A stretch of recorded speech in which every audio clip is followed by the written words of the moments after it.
सातारा शहराला पाणी पुरवठा करणारा कास तलाव हा पूर्ण क्षमतेने आता भरलाय, तर कास तलावाचे महिला नगरसेवकांकडून ओटी भरण, कास तलाव बघण्यासाठी पर्यटकांची देखील मोठ्या प्रमाणात गर्दी।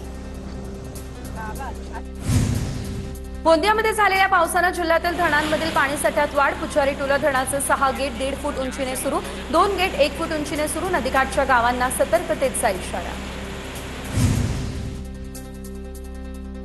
बुलडाण्याच्या मोताळा तालुक्यातील पलढग मध्यम प्रकल्प 100% भरला। सांडव्यावरून पाण्याचा प्रवाह सुरू।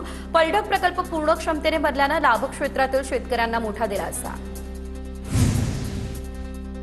जळगावच्या गिरणा धरणातून पाण्याचा विसर्ग घटला। 4952 क्युसेकने पाण्याचा विसर्ग, तर पाण्याची आवक वाढल्यास पुन्हा विसर्ग वाढवला जाईल। गिरणा पाटबंधारे विभागाची ही माहिती। नाशिकच्या येवल्यातील पुणेगाव, दरसवाडी, डोंगरगाव पोहोच कालव्याला आता पाणी आलंय। दिंडोरी, चांदवड आणि येवला तालुका या ठिकाणच्या शेतकऱ्यांना याचा लाभ मिळणार आहे, सिंचनाचा लाभ मिळणार आहे। वाघूर धरणावरून जळगाव शहराला पाणी पुरवठा करणाऱ्या मुख्य जलवाहिनीला गळती लागली। वॉलमधून पाण्याची गळती होत असल्याने हजारो लिटर पाण्याची नासाडी। लोणावळ्यामध्ये पावसाने पर्यटकांना भुरळ। भुशी धरणावरती पर्यटकांची गर्दी। उत्साही वातावरणाने भुशी धरण परिसर फुलून गेला। प्रशासनाच्या सूचनांचं पालन करून सुरक्षिततेची काळजी घेण्याचं आवाहन। जळगावच्या 40 मधील पाटणा देवीच्या धवलतीर्थ या धबधब्याच्या कुंडामध्ये बुडून 23 वर्षीय तरुणाचा मृत्यू। कृष्णा संतोष गायकवाड असं बुडून मृत्यू झालेल्या तरुणाचं नाव। पावसाळी पर्यटनासाठी नागरिकांची चिखलदऱ्याला पसंती, तर जुलै महिन्यामध्ये सर्वात जास्त म्हणजे 1 लाखांपेक्षा अधिक पर्यटकांनी चिखलदऱ्याला दिली भेट। पर्यटनातून चिखलदरा नगरपालिकेच्या तिजोरीमध्ये 23 लाखांचा अधिकचा महसूलही जमा। राज्यात यंदाच्या पावसाळ्यामध्ये आजपर्यंत 637.1 मिमी पाऊस। विदर्भ मराठवाड्यामध्ये सरासरीपेक्षा कमी पाऊस पडला। विदर्भ मराठवाड्यामध्ये पावसाची प्रतीक्षा। धरणांमध्ये 71% पाणीसाठा, 90% खरीप पेरण्याही पूर्ण। विदर्भातील काही जिल्ह्यांना हवामान खात्याकडून पावसाचा अलर्ट। नागपूरमध्ये 3 दिवसांपासून ढगाळ वातावरण। नागरिकांना पावसाची प्रतीक्षा। हलक्या पावसाचा हवामान विभागाने वर्तवलाय अंदाज। पुण्याच्या भोर तालुक्यामध्ये जुलै महिन्याच्या सुरुवातीला झालेल्या अतिवृष्टीचा भात शेतीला फटका। 443 शेतकऱ्यांच्या भात रोपांचे तर 1436 शेतकऱ्यांच्या शेतजमिनीचं नुकसानीपोटी एकूण 1,33,63,000 रुपयांच्या नुकसान भरपाईचा जिल्हाधिकाऱ्यांकडे प्रस्ताव करण्यात आला सुपूर्द। पुण्याच्या भोर तालुक्यातील कुडली खुर्द या ठिकाणी ओढ्यावरील पुलाचा काही भाग खचला। पुढील गावांना जाणारी एसटीची सेवा बंद। एसटी सेवा बंद झाली, त्यामुळे नागरिकांसह विद्यार्थ्यांची गैरसोय। पुलाची दुरुस्ती करण्याची नागरिकांची मागणी। धाराशिव या शहरातील डीमार्टकडे जाणाऱ्या रस्त्यावर जीवघेणा खल्ला। रस्त्याच्या दुरावस्थेविरोधात नागरिकांकडून बॅनरबाजी। खड्ड्यामध्ये पडायला या आणि मला आणखी एक बळी हवा, तुमचा लाडका गुत्तेदार अशा आशाचा उपरोधिक फलक। यवतमाळ या शहराच्या रस्त्यांवरती खड्ड्यांचं साम्राज्य। नगर परिषदेकडून भर पावसात खड्डे बुजवण्याचं काम। रस्त्यावरती माती मिश्रित मुरुम टाकला, त्यामुळे अपघातांचं प्रमाण देखील वाढलं। जळगावमधील आकाशवाणीमधील चौकातील खड्ड्यांच्या दुरुस्तीची पोलखोल। महापालिकेकडून खड्ड्यांमध्ये डांबराऐवजी माती आणि मुरुम टाकून दुरुस्ती।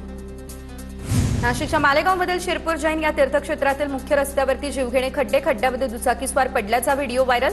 सुदैवानं दुचाकीस्वार वाचला। गोंदियाच्या आमगावमधील केडगीपार शिवनी जवरी रस्ता बंद। नाल्यावरून पाणी वाहत आहे, त्यामुळे गावांचा संपर्क तुटला। नागरिकांनी पाण्यातून ये-जा करू नये, प्रशासनाचं नागरिकांना हे आवाहन।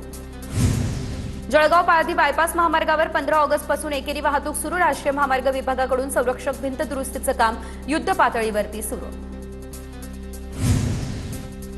नाशिकमधल्या दिंडोरी या ठिकाणी भूकंपाच्या धक्क्यांमुळे घरांना तडे गेले। दिंडोरी, सुरगाणा, निफाड, त्र्यंबकेश्वरमध्ये भूकंपाचे धक्के। नाशिकमध्ये 4.3 रिश्टर स्केल तीव्रता ही भूकंपाची। नाशिकमध्ये जाणवलेल्या भूकंपाच्या धक्क्याचे केंद्रबिंदू गुजरातमध्ये असल्याची देखील माहिती।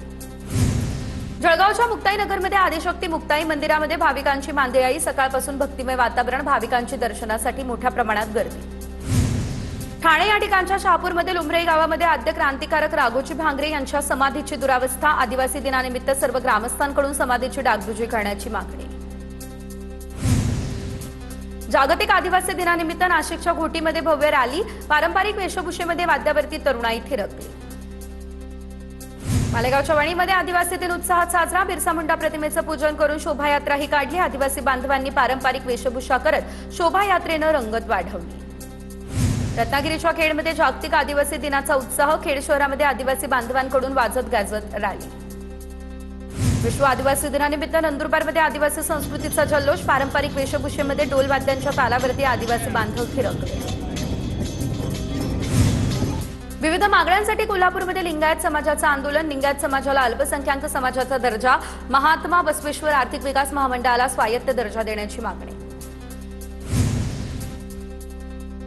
नांदेड या ठिकाणच्या जिल्हाधिकारी कार्यालयावर आरक्षण उपवर्गीकरण विरोधी कृती समितीचा महामोर्चा. मोर्चामध्ये मोठ्या संख्येने अनुसूचित जातीतील समाजांचा सहभाग.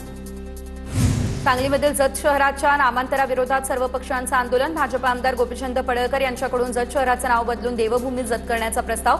पडळकर यांच्या प्रस्तावाला सर्व पक्षांचा विरोध. शहराचं ऐतिहासिक नाव न बदलण्याची केली जातीय मागणी. वेगळ्या विदर्भाच्या मागणीसाठी विदर्भ राज्य आंदोलन समितीचं आंदोलन. तर दीक्षाभूमी ते संविधान चौकपर्यंत लॉंग मार्च निघाला. नागपूरच्या मालधक्का रोड परिसरातील मंदिरामध्ये 2 चोरट्यांकडून चोरी. तर चोरी करण्यापूर्वी चोरट्यानं देवाची माफीही मागितली. मात्र पळून जात असताना चोरट्यांचा अपघात झाला. अपघातामध्ये 1 जण गंभीररित्या जखमी आहे. पोलिसांकडून एकाला अटक करण्यात आली आहे. नाशिकच्या त्र्यंबकेश्वरमध्ये सलून व्यावसायिकाला मारहाण. क्षुल्लक कारणावरून शिवीगाळ करत धारदार शस्त्रानं हल्ला केल्याचा आरोप. रस्त्याच्या मध्ये उभा का राहतोस असं म्हणून कार चालकानं आता हल्ला केलाय. मारहाणीमध्ये सलून व्यावसायिकाच्या चेहऱ्याला दुखापत झाली. संभाजीनगरमध्ये गन डीलरचं नेटवर्क समोर. पिस्तूल विक्री करणाऱ्या 4 अटक.